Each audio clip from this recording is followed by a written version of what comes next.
Hello friends, welcome to Mithuntips. இன்றைக்கி நம்ம ஒரு சூப்பரான லஞ்ச் பாக்ஸ் ரெசிபி தாங்க பார்க்க போகிறோம். Carrot egg rice. இது வந்துட்டு ரொம்பவே சிம்பிள் அண்ட் ரொம்ப ஹெல்த்தியும் கூட. இது வந்து குழந்தைகள்லேருந்து பெரியவங்க வரைக்கும் எல்லாருமே விரும்பி சாப்பிடக்கூடியதாக இருக்கும். ஸோ லஞ்ச் பாக்ஸ் கண்டிப்பாக காலி ஆகணும்னா இந்த ரெசிபியை நீங்கள் ட்ரை பண்ணி பாருங்கள். வாங்க வீடியோக்குள்ளே போகலாம். இப்போ ஒரு கடாய் ஹீட் பண்ணிட்டு அதில் கொஞ்சமாக எண்ணெய் சேர்த்திக்கோங்க.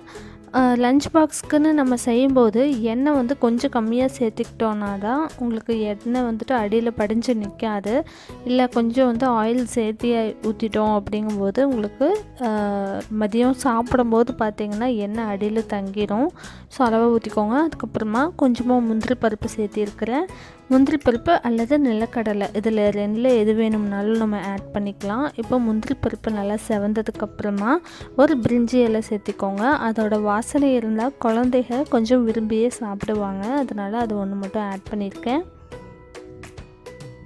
இப்போது இது கூட நம்ம நீட்ட வாக்கில் அரிஞ்ச பெரிய வெங்காயத்தை நம்ம சேர்த்துடலாம்.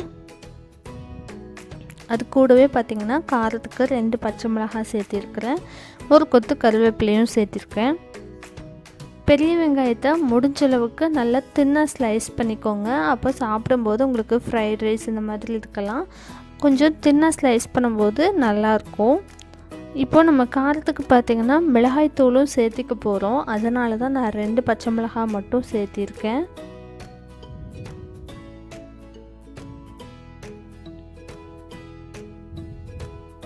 இப்போது இது நல்லா ஃப்ரை ஆயிடுச்சு. இது கூட நம்ம எண்ணெயிலேயே வந்துட்டு மிளகாய் தூளும் சேர்த்திக்கலாம். இது வந்து வீட்டு மிளகாய் தூள், அதாவது நம்ம குழம்பு மிளகாய் தூள் அரைப்போம் இல்லையா, அதான் வந்து சேர்த்திருக்கிறேன். ஒரு 1/2 டீஸ்பூன் அளவுக்கு சேர்த்திருக்கேன். நீங்கள் உங்கள் காரத்துக்கு தகுந்த மாதிரி சேர்த்திக்கோங்க. இது நம்ம வெங்காயத்துலேயே சேர்க்கும்போது பச்சை வாசனை கொஞ்சம் சீக்கிரமாக போயிடும். நம்ம கேரட் சேர்த்ததுக்கப்புறமா மிளகாய்த்தூள் சேர்த்தும்போது அந்த பச்சை வாசனை போகிறதுக்கு கொஞ்சம் லேட் ஆகும். அதனால் நம்ம முன்னாடியே சேர்த்துக்கலாம். இப்போ இதை நல்லா வந்து ஃப்ரை பண்ணி விட்டுக்கோங்க. அதுக்கப்புறமா துருவின கேரட் வந்துட்டு சேர்த்திடலாம். நான் 2 பெரிய சைஸ் கேரட்டை இந்த மாதிரி துருவிருக்கேன். அதாவது ஒரு 200 கிராம்ஸ் அளவுக்கு நம்ம வந்து கேரட் எடுத்துருக்கோம். இப்போ இதை சேர்த்திட்டு நல்லா வந்து மிக்ஸ் பண்ணி விட்டுடலாம்.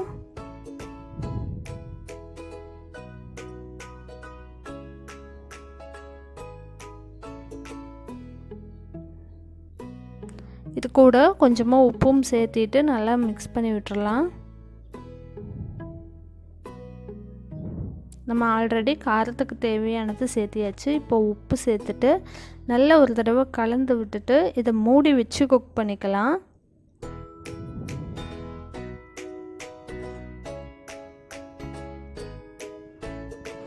இது வந்துட்டு கேரட் ரைஸாக மட்டும் இல்லை, இது கூட நீங்கள் கேபேஜ் வேணும்னாலும் துருவி போட்டு சேர்த்திக்கலாம்.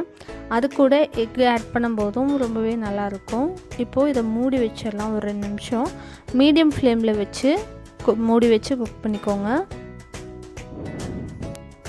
ஸோ 2 மினிட்ஸ் கழித்து பார்த்தா இப்போ நல்லா வெந்திருக்கு.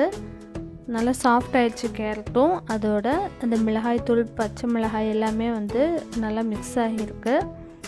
இப்போது இதில் ஒரு முட்டை வந்து சேர்த்திக்கலாம். நான் 2 பெரிய சைஸ் கேரட்டுக்கு ஒரு முட்டை மட்டும் ஆட் பண்ணியிருக்கிறேன். இதையும் நல்லா வந்து கலந்து விட்டுட்டு மூடி வச்சு குக் பண்ணிக்கலாம். முட்டை ஆட் பண்ணும்போதும் அடுப்பை வந்துட்டு மீடியம் ஃப்ளேமில் வச்சு ஆட் பண்ணிக்கோங்க. ஹை ஃப்ளேமில் வச்சு ஆட் பண்ணோன்னா அடி பிடிச்சிக்கும்.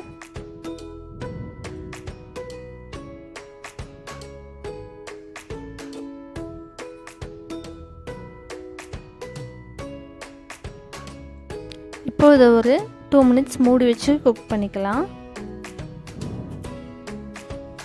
ஸோ 2 மினிட்ஸ் கழித்து நல்லா வெந்திருக்கு. இப்போது இதில் வந்துட்டு நம்ம சாப்பாடு வந்துட்டு ஆல்ரெடி குக் பண்ணி வச்சுருக்குறோம். அதை வந்து நல்ல ஒரு அகலமான பிளேட்டில் போட்டு நல்லா ஆற வச்சோம்னா நல்லா உதிரியாக நம்மளுக்கு கிடைக்கும். ஸோ அந்த ரைஸை வந்து இதில் ஆட் பண்ணிடலாம். நான் வந்துட்டு நார்மல் குக்கிங் ரைஸ் தான் வந்து ஆட் பண்ணியிருக்கிறேன். நீங்கள் பாஸ்மதி இருந்தால் கூட தனியாக சாதம் வடித்து இதில் சேர்த்துக்கலாம். பார்த்திங்கன்னா நம்ம நல்லா சூடாக இருக்கும்போதே எடுத்து ஒரு பிளேட்டில் நல்லா ஆற வச்சு எடுத்துருக்கிறதுனால நல்லா உதிரியாக நம்மளுக்கு கிடைக்கிது. இப்படி நம்ம செய்யும்போது தான் லன்ச் டைமில் நம்ம சாப்பிட்றதுக்கும் நல்லாயிருக்கும். இல்லை கொஞ்சம் வந்து கெட்டியாக இருக்குது, கொலன்னு இருக்குது அப்படின்னா அது மதியம் சாப்பிடும்போது பார்த்திங்கன்னா கட்டி சேர்ந்துடும். ஸோ வந்துட்டு ரைஸே வந்து டேஸ்ட்டு நல்லா ஸ்பாயில் ஆயிரும்.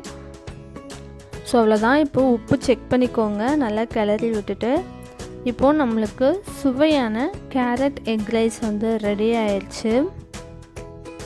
நீங்கள் இதில் ஃபைனலாக ஒரு ஸ்பூன் நெய் விட்டு கூட கிளறிக்கலாம். ஸோ ஃப்ரெண்ட்ஸ், இந்த ரெசிபி உங்களுக்கு பிடிச்சிருந்ததுன்னா நீங்களும் ட்ரை பண்ணி பாருங்கள். இது செய்கிறதுக்கு நம்மளுக்கும் ரொம்பவே சுலபமான ஒரு விஷயம்தான். அதே மாதிரி இதோட டேஸ்ட்டும் ரொம்பவே நல்லாயிருக்கும். கண்டிப்பாக பார்த்திங்கன்னா லஞ்ச் பாக்ஸ் காலியாக தான் வீட்டுக்கு வரும்.